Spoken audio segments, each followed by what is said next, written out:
আজকে আমি আপনাদের রাতের বেলার আরেকটা এক্সপিরিয়েন্স দেখাবো যে রাতের বেলায় আসলে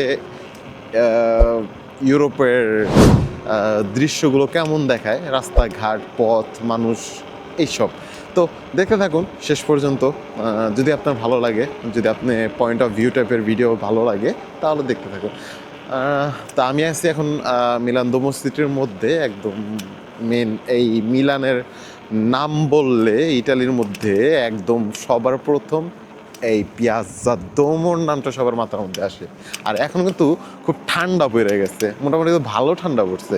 আর দেখেন আমার হাতের অবস্থা, যারা আমার ভিডিও দেখেন, এই কয়দিন আগ পর্যন্ত আমার এই সাইকেলের মধ্যে এইসব গ্লোভস বা এই অন্য কিছু ছিল না।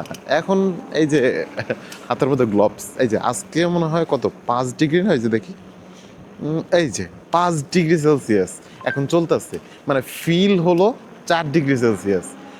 চিন্তা করতে পারতেছেন কি পরিমাণ ঠান্ডাটা পড়ছে।